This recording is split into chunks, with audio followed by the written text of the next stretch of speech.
texto que nós vamos ler para início, eu simplifiquei ele para nós, para que a gente pudesse prestar atenção no tema central, que eu acredito que é o que Paulo está tratando aqui.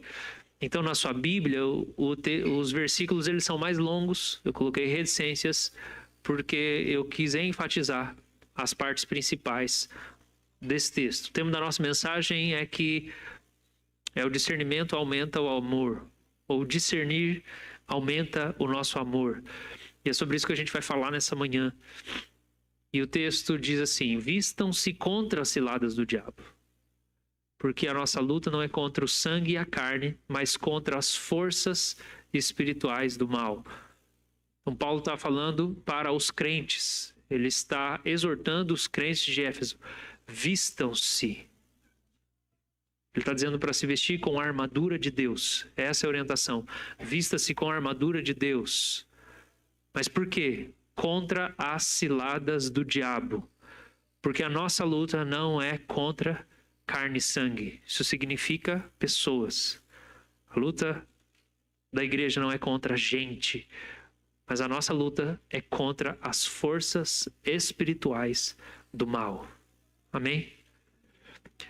O que eu vou fazer nessa manhã com você é expor um pouco esse texto e explicar um pouco a partir dessa epístola, dessa constatação de Paulo sobre a luta da igreja. Qual é a luta que a igreja enfrenta, a luta que todo crente enfrenta.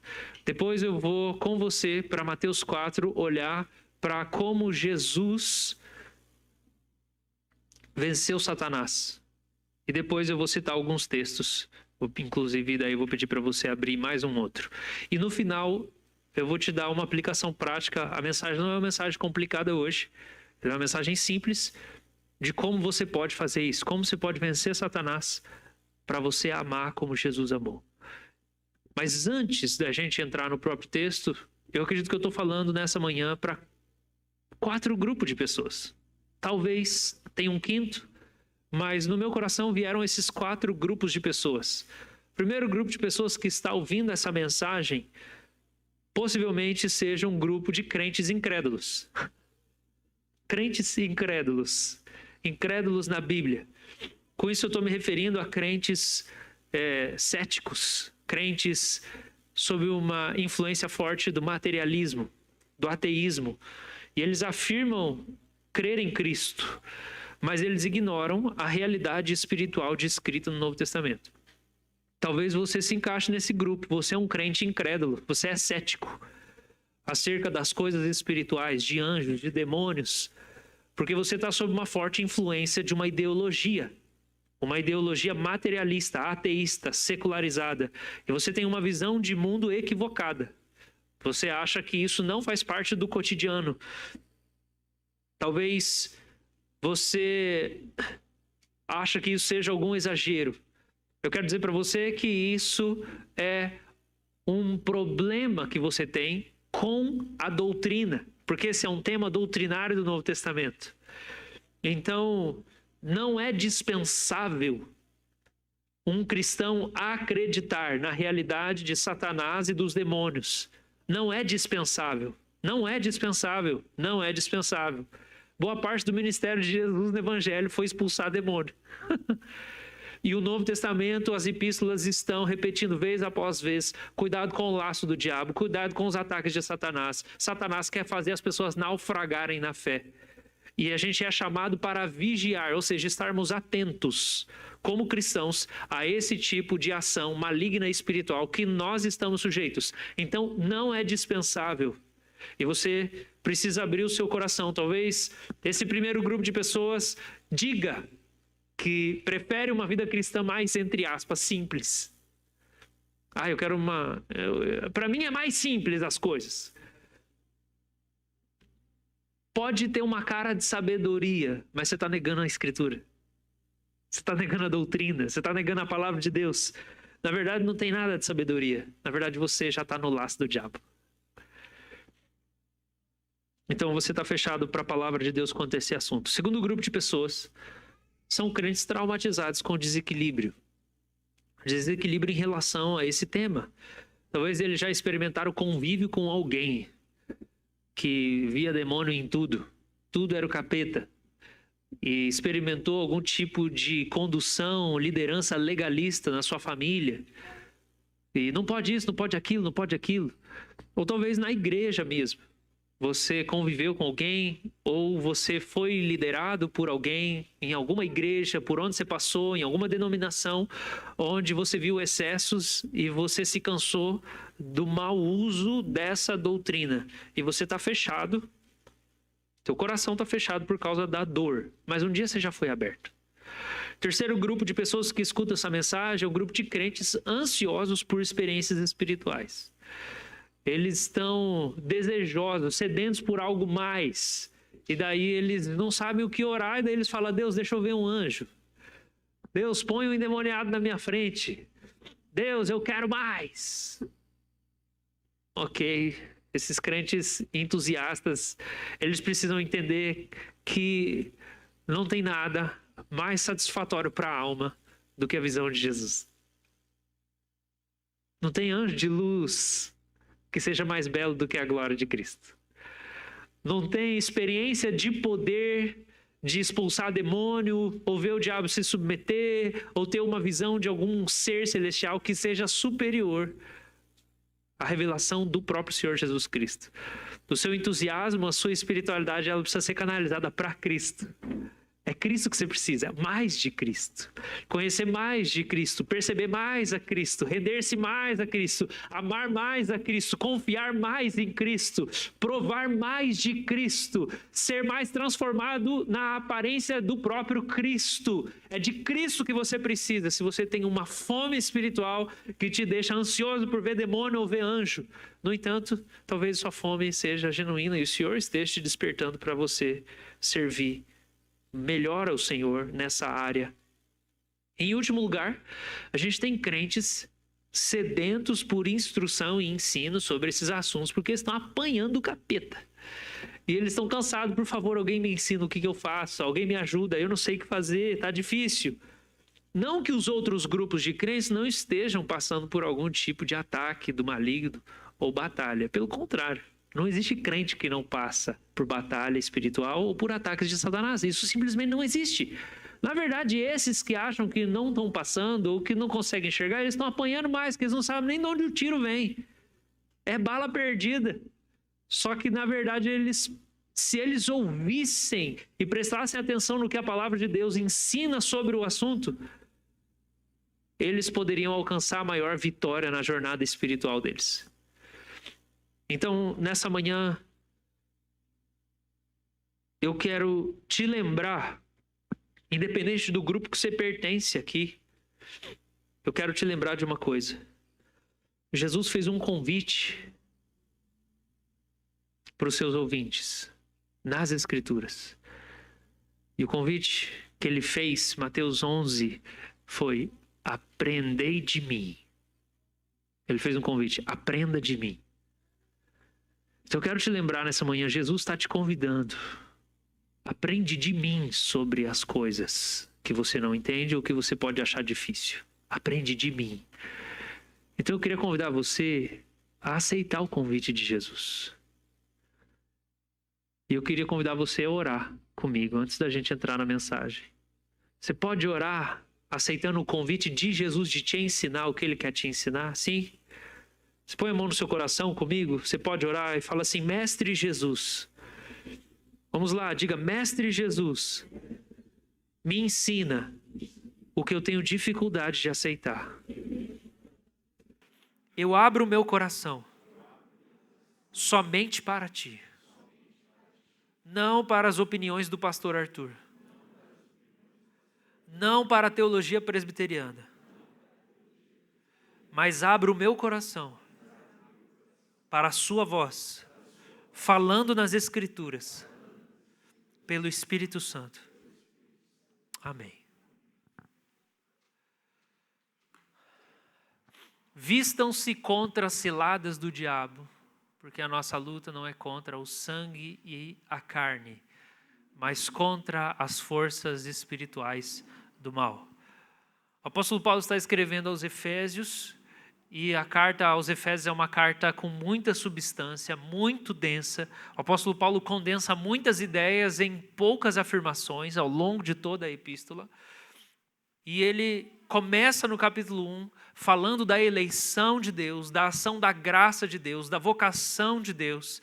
E num determinado momento Paulo fala que o próprio Senhor Jesus, ele nos fez nos assentarmos com ele nas regiões celestiais em Cristo. Nós fomos unidos a Cristo na nossa salvação. Nós cremos na mensagem, nascemos novamente, o Espírito Santo posto em nós como selo, e espiritualmente nós fomos colocados, assentados com Cristo no trono. Essa é uma colocação sobre como nós estamos assentados com Cristo no trono.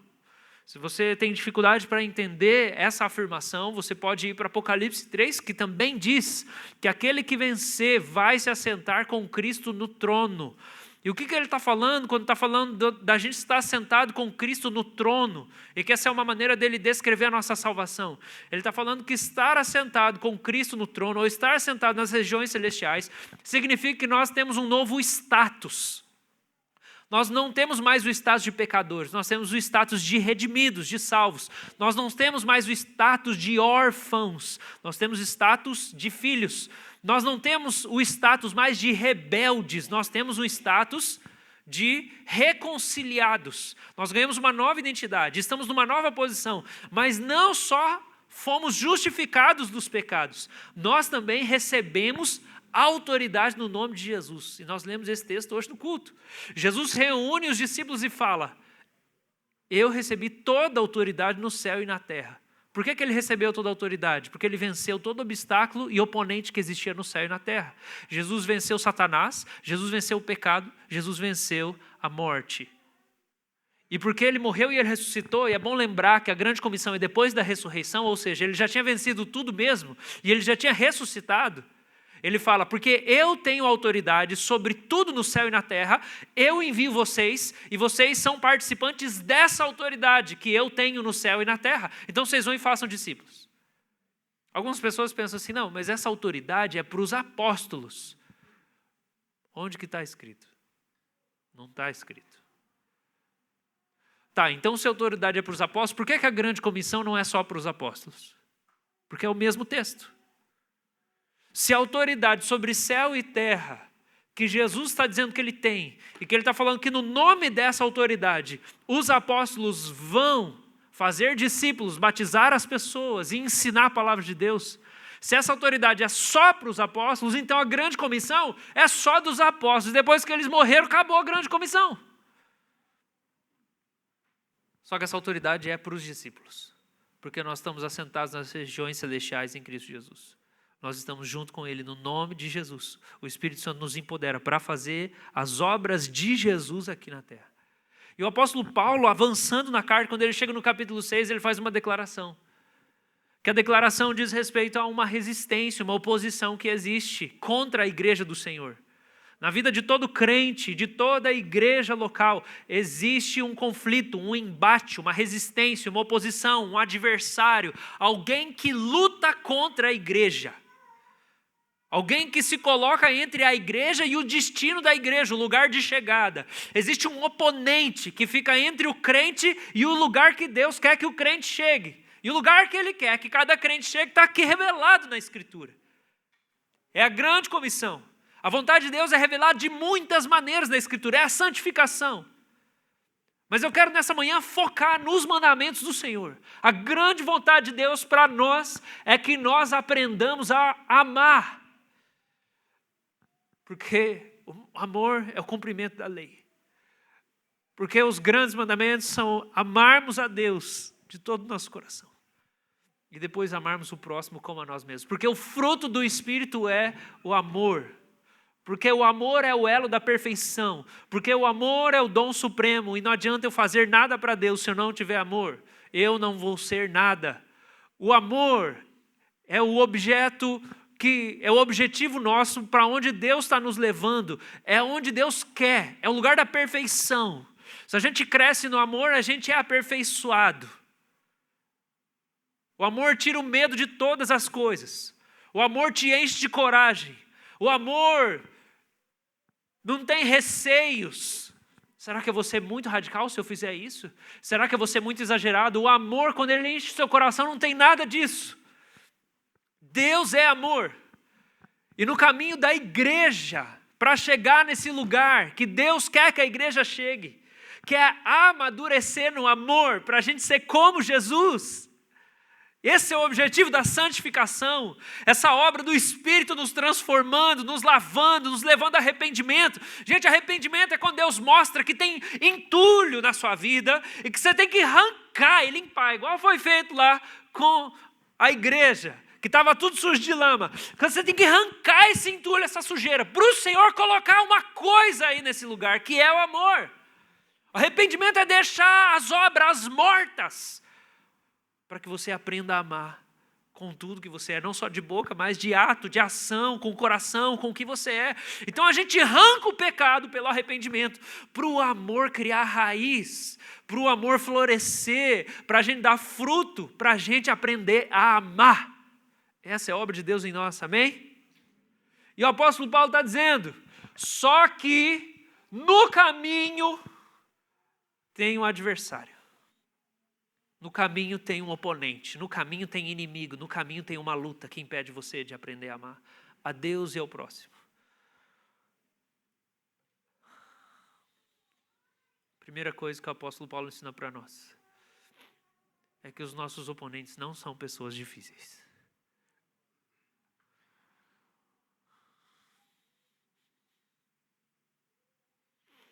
Seus inimigos não são pessoas. Repete comigo. O meu inimigo não é uma pessoa. Os meus inimigos não são de carne e osso.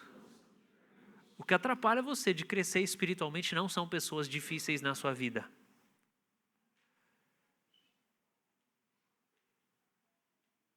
Eu ia bem com Deus. Eu estava indo bem com Deus. Daí, entrei nesse emprego. Meu chefe é o capeta. Não consigo mais. A culpa não é dele. Seu inimigo não é o seu chefe.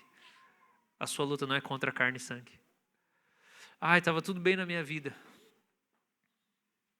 Mas o meu marido agora, depois que ele ficou desempregado, meu Deus, está insuportável, eu não consigo nem orar. O seu inimigo não é de carne e osso. Seu inimigo não é a pessoa que mora com você debaixo do seu teto.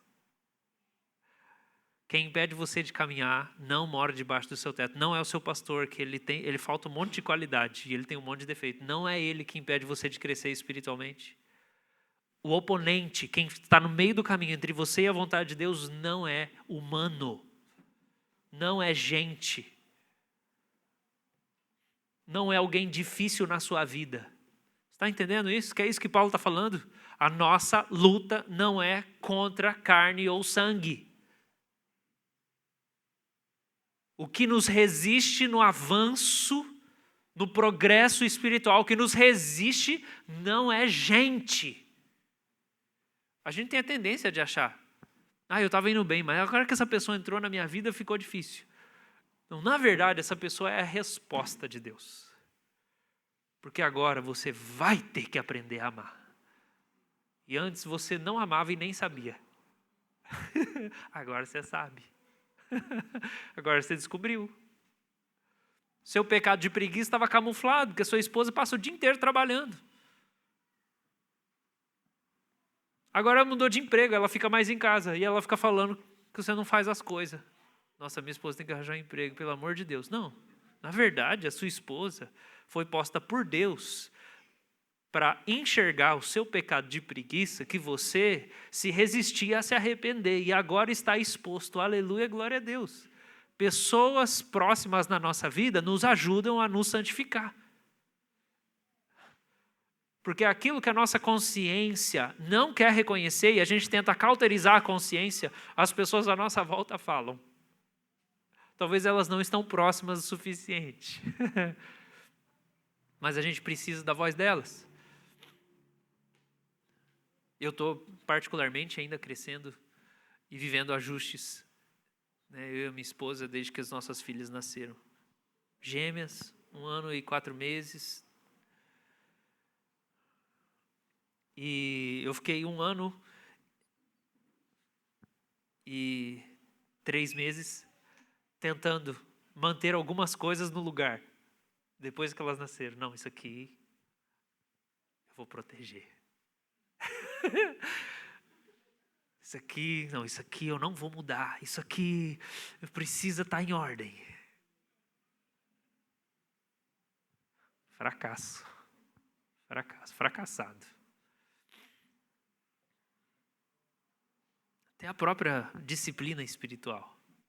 Não, porque a minha parte da manhã. Manhã, meu filho, que manhã? Nem sei mais quando que é dia, que é noite, que é manhã, que é tarde. Mas eu fiquei resistindo, eu fiquei assim, não, o problema é a dinâmica da casa. É que novas pessoas entraram na casa. Paulo fala, nossa luta não são contra as pessoas. Então o problema não é as pessoas novas que entraram. O problema é que essas pessoas novas que entraram na minha vida, elas expuseram a fraqueza do meu amor, a fraqueza da minha devoção, a fraqueza da minha comunhão com Deus, que antes se apoiava em regrinhas e um controle que eu mantinha sobre a minha rotina. É uma devoção muito fraca. Perdi o controle da rotina. Nossa, não consigo mais orar. É muito fraca. Deus está expondo a fragilidade da sua relação com Ele. Perdi emprego, nem consigo fazer devocional mais. Então, está na hora de sua fé crescer.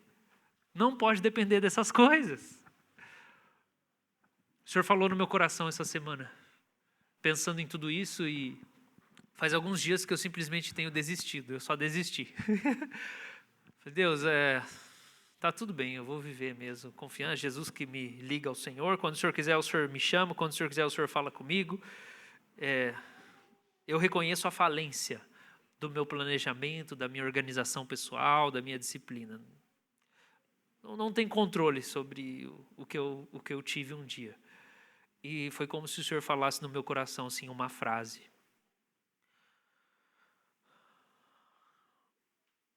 O amor destruiu minha disciplina. Porque a chegada das minhas filhas significa um chamado de Deus para crescer em amor. Eu preciso servir mais, eu preciso olhar nos olhos mais, eu preciso dar atenção mais, eu preciso escutar mais. Não só mais ela, mas a minha esposa, porque é cansativo. Eu não posso deixar ela ficar cansada. Então, quando Deus põe pessoas difíceis, eu vou chamar assim, e minhas filhas não são difíceis, é só que eu que sou difícil, na verdade. Quando Deus coloca essas pessoas que nos desafiam, esse é um chamado de Deus para o amor. E elas não são um problema na nossa vida. A nossa luta não é contra elas. É um chamado para crescimento. E o amor vai destruir esse mundinho controlado que você tem. Esse chamado para o amor vai destruir o controle. E o apóstolo Paulo está dizendo, a nossa luta, os nossos oponentes não são pessoas difíceis. Segunda coisa, a nossa força de amar está no poder do Senhor, não no nosso poder. Versículo número 10, ele fala assim, se fortaleçam na força do seu poder. Fortaleçam-se na força do poder de Deus, para vocês poderem resistir às ciladas do diabo. Não está na nossa força. A gente não tem força em nós. Contra seres espirituais, a gente não tem força. Contra seres sobrenaturais, você não tem poder. O seu poder está no Senhor. É com a armadura de Deus que você vence os ataques espirituais. É com a armadura de Deus. E no versículo 18, depois ele vai falar sobre orando em todo o tempo. E você vê essa relação que Paulo faz de oração e poder de Deus. Eu preciso de oração em todo o tempo. Eu preciso chamar Deus em todo o tempo. Reconhecer a minha dependência dEle, a minha fraqueza dEle. Para quê? Para eu poder vencer as forças espirituais do mal. Então você pensa, mas que força espiritual do mal, pastor? Eu entendi, tá? O ser humano não é meu inimigo, mas assim, como que o diabo é meu inimigo? É muito simples, meu querido. O diabo quer que você não ame. Ele quer que você peque. É só isso que ele quer. Você não precisa ver demônio, você não precisa. Você não precisa de nada disso. Você não precisa acordar de madrugada com pesadelo. Você não precisa de nada disso. Isso às vezes ele faz para incomodar nosso sono. Geralmente porque no outro dia tem alguma coisa de Deus para a gente fazer. Entendeu? Para mim, quando um negócio ruim acontece, eu discerno que a maioria das vezes é porque eu estou no lugar certo, fazendo a coisa certa. Falei assim, que bom, me deu mais um sinal de que eu estou na vontade de Deus mesmo. É por isso que ficou ruim. Mais um obstáculo que ele jogou no meio do caminho. Não vou desanimar.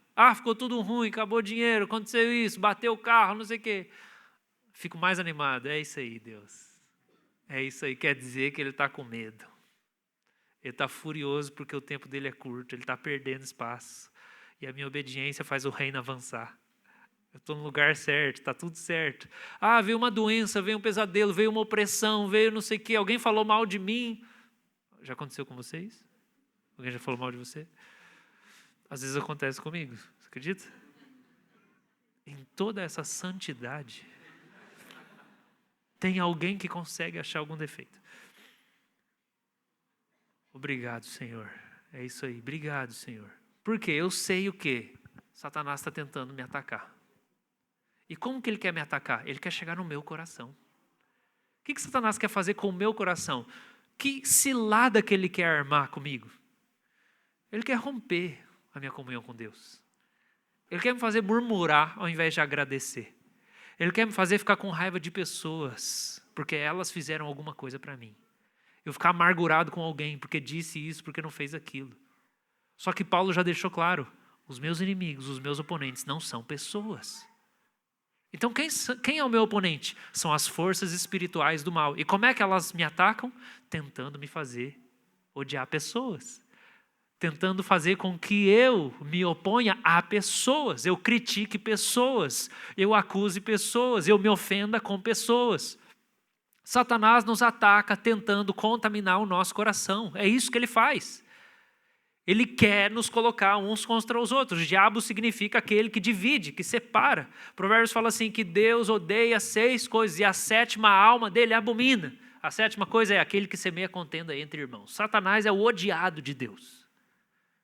E você deveria odiar Satanás também. E eu espero que até o final dessa mensagem, você entendendo um pouco melhor, você saia daqui com raiva do diabo. Porque isso é santo. Isso quer dizer que você está entendendo alguma coisa. Então, se o nosso objetivo é o amor, o nosso alvo é o amor, e o diabo arma a cilada para todo crente, os obstáculos do diabo são sempre para nos impedir de amar. Sempre assim. É isso que ele faz. Ele quer extinguir o amor, por Deus ou pelas pessoas. Agora eu quero que você veja como a gente vence o diabo. Vai comigo para Mateus capítulo 4, por favor. A gente vai olhar para Jesus. E eu não vou ler todo o texto, mas você pode depois ler em casa. Eu vou pontuar algumas coisas. Como Cristo venceu o diabo para amar as pessoas. Presta atenção, Cristo vence o diabo para amar as pessoas. Ele vence o diabo para amar as pessoas. E você não vai conseguir amar se você não vencer o diabo primeiro. Está me entendendo?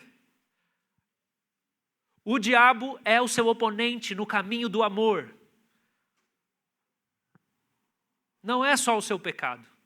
Não é só a sua carne. A gente já falou muito disso, você sabe disso. Mas ignorar a ação e as ciladas de Satanás significa já estar na cilada de Satanás. Olha comigo esse texto, olha como é que fala. Esse é o primeiro ato ministerial de Jesus. Não sei se você já percebeu isso, provavelmente não.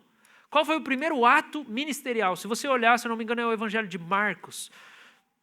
Não precisa abrir. Mas o Evangelho de Marcos fala que Jesus começou o seu ministério quando ele tinha cerca de 30 anos. Então você tem uma própria declaração do Evangelho falando que o ministério de Jesus começou no batismo, logo depois do batismo. O Evangelho fala isso. Ok, ali ele começou o ministério.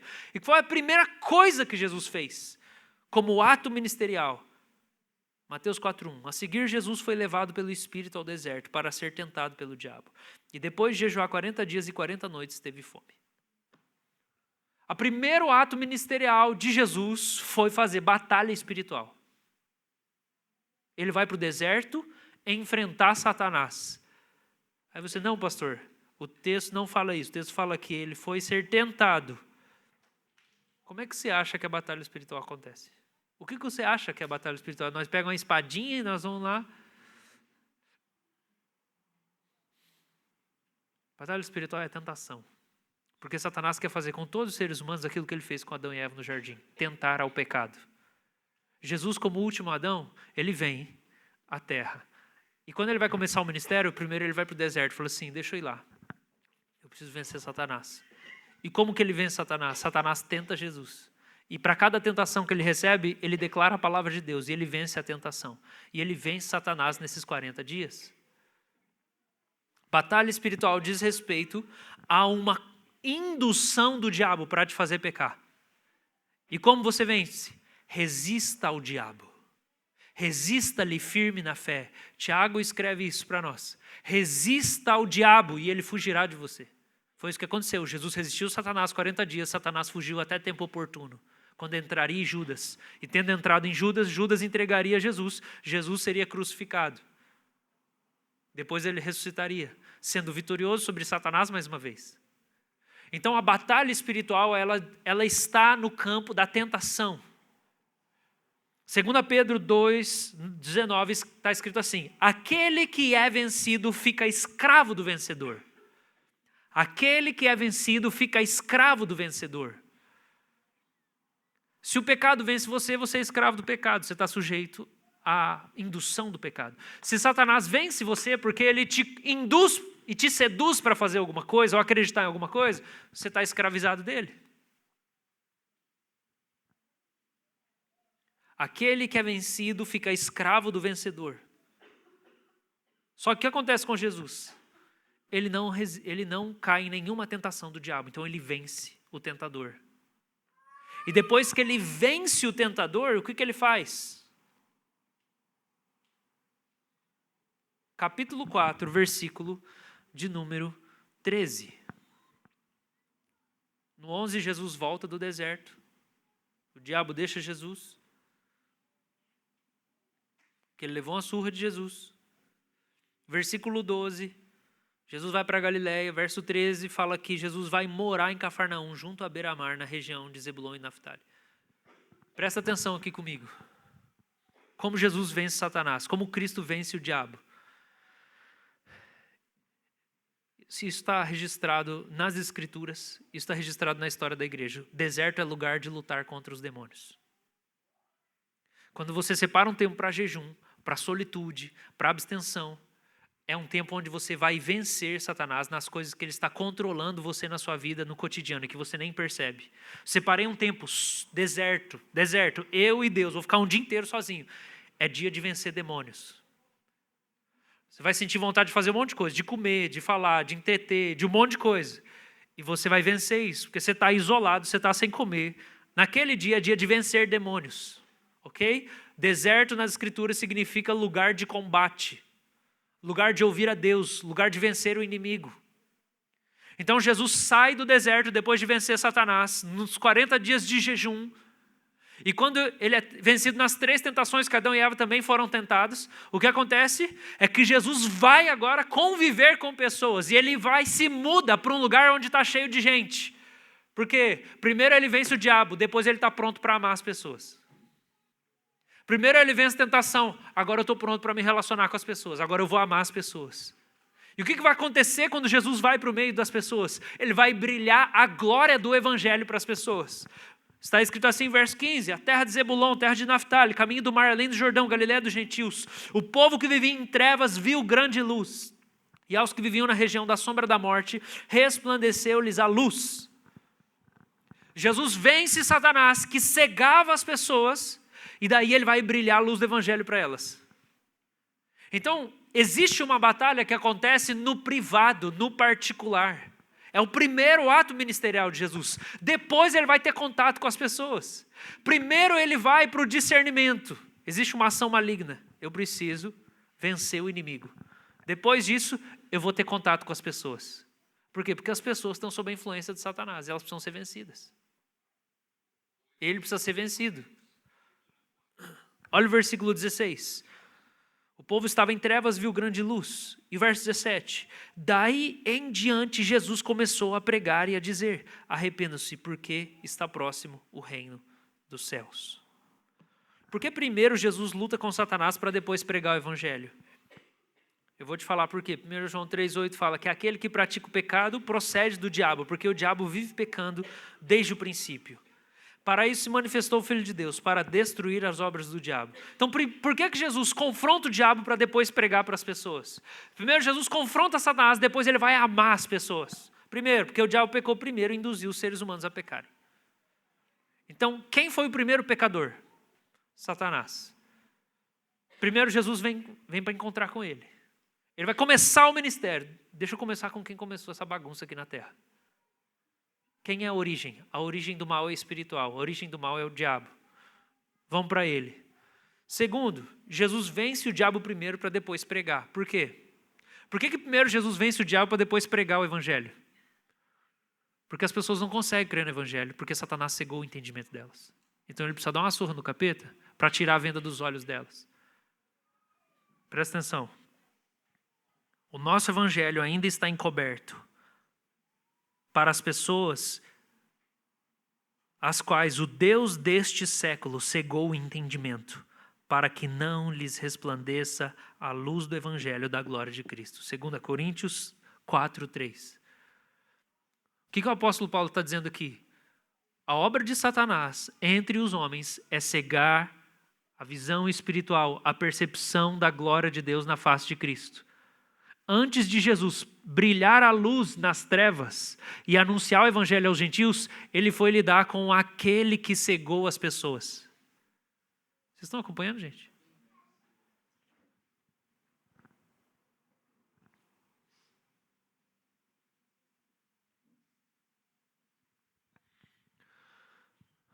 Por que o discernimento espiritual, o discernimento de espíritos, perceber a ação maligna, aumenta o nosso amor? Porque a gente entende, conclui, quando a gente tem discernimento espiritual, que aquela pessoa não está fazendo tudo aquilo de errado só porque ela não quer fazer. Mas é porque ela está sob o domínio do Espírito que atua nos filhos da desobediência. Porque ela está sob o governo da ação das trevas, dos espíritos malignos das trevas. Então, quando a gente alcança discernimento espiritual, o nosso amor aumenta. Porque eu olho para a pessoa como alguém que está precisando ter os olhos abertos e os ouvidos abertos. Porque tem alguém governando o entendimento e a percepção dessa pessoa. Então, o nosso amor, ele expande no nosso coração. Porque a gente olha para as pessoas agora com realismo. Ela não faz aquilo só porque ela é má. Sim, ela é pecadora. Mas ela faz aquilo porque ela está enredada numa mentira que Satanás lançou no coração dela. Ela foi enganada, ela foi seduzida, ela está aprisionada. Isso não aumenta a compaixão, não? Porque Jesus tinha a compaixão de todos os oprimidos do diabo. Eu tenho certeza que Jesus tem raiva de Satanás. E a gente deveria também, porque a gente entendeu o quanto que ele faz mal para as pessoas e para a igreja e para nós, porque a nossa luta não é contra as pessoas, é contra ele, porque é ele que impede a igreja de avançar. E é por isso que Jesus diz que à medida que Cristo for edificando a igreja, as portas do inferno que estão no caminho não vão prevalecer, porque é um inferno, são os demônios que resistem ao avanço da igreja. Isso deveria gerar em nós uma raiva santa. Ao invés da gente ter raiva das pessoas. Ao invés da gente ter a amargura das pessoas. Ao invés da gente ter ódio das pessoas. E a gente entender que existe um pano de fundo. Então Jesus vai lidar com o diabo no deserto. E daí ele vai pregar. Por quê? Porque o diabo foi que cegou o entendimento das pessoas. Eu quero que você olhe comigo e você perceba isso. Por favor, em Apocalipse capítulo 12. Versículo 5. Apocalipse 12.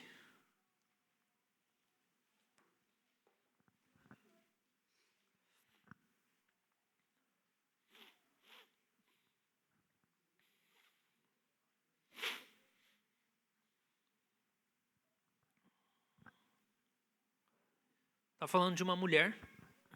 Essa mulher deu à luz a um filho do homem, que há de governar todas as nações com cetro de ferro. E o filho da mulher foi arrebatado para junto de Deus e do seu trono. Eu creio que isso seja uma referência à ascensão de Jesus, ok? Está falando de uma mulher grávida, ela vai dar um filho, ele vai governar as nações. De maneira breve, João fala que esse homem foi arrebatado para o trono de Deus. Então nós estamos falando do quê? Ascensão. O que acontece logo que Jesus ascende aos céus? A gente tem falado da ascensão faz alguns domingos. O que acontece? Versículo 7. Estourou guerra no céu. Jesus sentou no trono, estourou guerra no céu. Miguel e seus anjos lutaram contra o dragão. E também o dragão e os seus anjos lutaram. Mas o quê? O que está escrito aí? Não conseguiram sair vitoriosos. E não havia mais lugar para eles no céu. E foi expulso o grande dragão, a antiga serpente, que se chama Diabo e Satanás, o sedutor de todo o mundo. Ele foi atirado para a terra, e com ele os seus anjos. Entenda a linguagem aqui. A linguagem apocalíptica é de que o trono é o lugar de autoridade. Jesus morre, ressuscita. Ele leva o pecado, ele vence o pecado. Ele vence Satanás. Ou melhor, ele vence a morte, ele ressuscitou, ele deu a grande comissão e agora ele ascende. E o que ele fala? Espera 10 dias. Ele não falou 10 dias, mas falou, espera que em poucos dias o Espírito vai ser derramado. Junto com o derramamento de poder do Espírito Santo e de autoridade, concomitantemente com isso, existe o destronar de Satanás. Quando Cristo senta no trono, Satanás é expulso do céu. Que linguagem é essa? Céu, um lugar elevado, significa autoridade. Quando Jesus senta no trono na ascensão, Satanás perde a autoridade que ele tinha usurpado. Ele é expulso, ele não tem mais autoridade.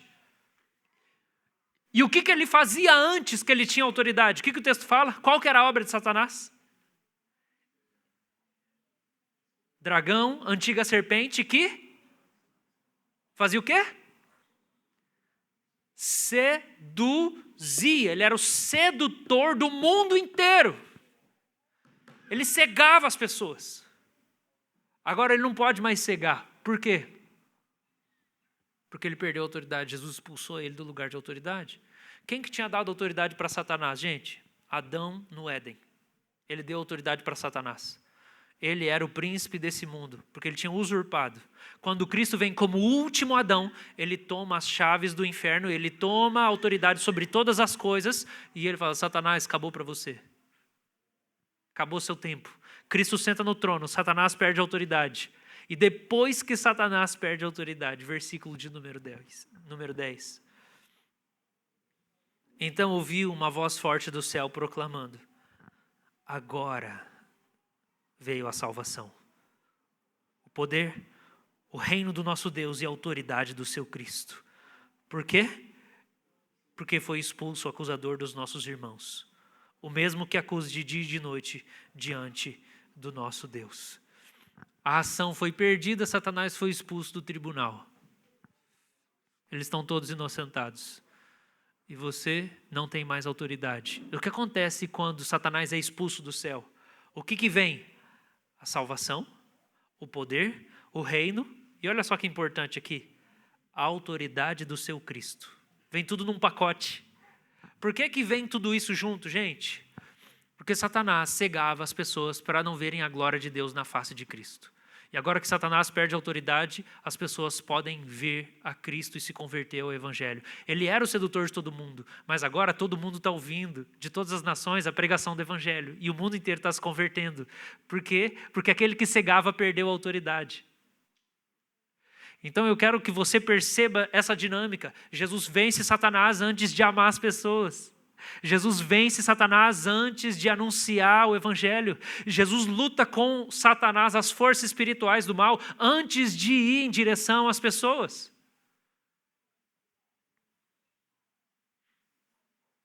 E o que veio no lugar da acusação foi a salvação, o reino e a autoridade. Então você não só não é mais acusado diante de Deus agora, você tem a autoridade do Cristo para também expulsar Satanás. O reino de Deus chegou. A salvação chegou, o poder chegou, o poder de Cristo chegou. Você seja fortalecido na força do seu poder nessa manhã, em nome de Jesus. Se revista com a armadura de Deus para resistir às ciladas de Satanás. Porque Satanás ataca sendo o acusador, ele acusa você diante do trono. E sabe como é que ele ataca você? Ele te ensina a acusar as pessoas ao seu redor, ao invés de amá-las. Porque o que ele quer fazer é esfriar o amor do seu coração. E o apóstolo Paulo fala, os seus inimigos não são pessoas. Não é o seu pai que é teimoso, não é o seu filho que você não consegue se comunicar, não é essa esposa que é XYZ. Os seus inimigos não são pessoas. Fala comigo mais uma vez. Os meus inimigos não são pessoas. Discernimento espiritual aumenta o seu amor.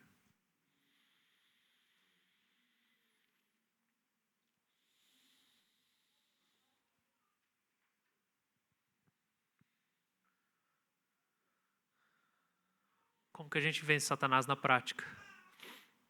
Primeiro a gente tem que entender por que a gente vence ele. A gente vence ele para a gente poder amar. Ele é o oponente, o obstáculo entre nós e o amor. O amor de Deus no nosso coração. Não são as pessoas. Primeiro, perdoe as pessoas como Cristo perdoou você. Você vai estar vencendo Satanás, que ele é o acusador. Satanás quer que você acuse, amargue e não perdoe. Você quer vencer Satanás? Perdoe como Cristo perdoou você. Segundo, não acuse as pessoas. Não concorde com a crítica, com o espírito de crítica. Não concorde. Um dia Jesus virou para Pedro e ele disse, arreda Satanás. Olha depois essa passagem. Ele vira para Pedro. Arreda Satanás. E ele explica por quê. Você está concordando com os pensamentos carnais terrenos e não com os pensamentos de Deus. O que Jesus está falando para Pedro? Satanás está exercendo uma influência sobre você. Uma influência maligna. Agora, o que Pedro fez que teve essa reação de Jesus? Ele queria impedir Jesus de ir para a cruz. Jesus disse, então, eu vou lá, morrer por vocês, cumprir minha missão. E Pedro disse, Senhor, tem piedade de ti, não vai te acontecer mal nenhum. Isso não tem cara de diabo, né? Não tem cara de diabo. O que ele fala? Arreda Satanás. O que a gente tem que aprender com isso, gente? Que Satanás atua, às vezes por meio de nossas palavras. Às vezes Satanás sussurra e a gente repete. Ele sussurra e você repete. Ele sugere um pensamento e você pensa o pensamento. Ele sugere uma emoção e você mergulha na emoção. A emoção, você entrou na piscina da emoção e ela domina você. Foi tudo sugestão. Aí Jesus está virando para você e fala, arreda Satanás. Você, mas eu sou o diabo? Não, você só está seguindo o diabo. Nesse momento agora. Você é de Jesus. Você pertence a Cristo. Só que você está andando na pegada de outro. Então sai. Você não está pensando como Deus pensa. Então como você vence Satanás? Perdoa. A partir da Escritura você vai entender o que ele pensa e o que ele fala, e daí você não vai concordar com as coisas que ele pensa e que ele diz. Que às vezes ele vai tentar jogar em você um sentimento de nada dá certo, você nunca vai avançar, você nunca vai crescer. Parece até piedade, nossa, é arrependimento. Não tem nada de arrependimento. Se não gera esperança, não é. Se não gera comunhão com Deus, não é arrependimento. O que você faz? Intercede com a autoridade. Você faz igual Jesus fez, intercede com a autoridade. Satanás, sai daqui, no nome de Jesus. Eu sou do Senhor, minha cabeça é do Senhor para pensar os pensamentos de Deus, eu recebo a mente de Cristo. Meu coração é casa do Senhor, Ele habita no meu coração. O Espírito de Deus me enche de amor aqui agora. Senhor, eu te rendo mais uma vez os meus membros para servir como instrumentos de justiça. Satanás, sai daqui da minha casa, sai. A autoridade do nosso Cristo foi dado para aqueles que antes eram acusados. Então presta atenção, não só você não é mais escravo de Satanás agora, como você recebeu a autoridade de Cristo para você pisar na cabeça dele. Porque é isso que Paulo vai terminar no final de Romanos. Em breve o Deus de paz esmagará a serpente debaixo dos seus pés. Do meu pé? Eu sou o corpo de Cristo. Cristo vai esmagar a cabeça da serpente debaixo do meu pé. Então eu preciso saber quem eu sou, da autoridade que eu tenho em Cristo. E entender que às vezes há pessoas ao meu redor que eu estou com uma relação difícil, não é porque as pessoas são ruins, mas é porque Satanás está atingindo o meu coração através de atos dessas pessoas. E não é para eu brigar com elas. É para eu fazer o que Jesus fez com Pedro. Jesus não brigou com Pedro, ele repreendeu a ação maligna através de Pedro. E Pedro ele amou. Vocês estão entendendo, gente? Discernimento, separação. Eu aprendi isso com a minha esposa. Minha esposa me ensinou a fazer isso, ela aprendeu isso com a mãe dela. Às vezes a gente vai visitar alguém, vai encontrar alguém da igreja, alguém de fora, e a gente tem uma impressão, sim, tem alguma coisa que não está muito legal, que talvez não vai ser bom, talvez vai ser difícil a conversa. E a gente ora, no caminho mesmo, Senhor, a gente declara agora que a gente só vai conversar com a pessoa. A gente só vai ouvir a pessoa. E a gente fecha a boca de qualquer ação maligna, de qualquer espírito maligno que queira falar através dessa pessoa agora, quando eu for encontrar essa pessoa. Em nome de Jesus. Eu declaro o sangue de Jesus. Mas pastor, foi isso que Jesus fez antes de se relacionar com as pessoas. Primeiro ele vence o diabo no deserto, depois ele vai amá-las e evangelizá-las. Porque o diabo estava cegando elas. Então, irmãos, nós com a autoridade que temos em Cristo, nós podemos fazer a mesma coisa. E eu quero que você talvez tente olhar essas pessoas com quem você convive, que talvez são um desafio para você, ou pessoas da sua casa, e entenda que existe uma medida de cegueira ainda na vida delas, mesmo crente. Existe ainda uma medida de cegueira. Mas que o Senhor pode brilhar a luz através de você. Ele pode abrir os olhos dessa pessoa.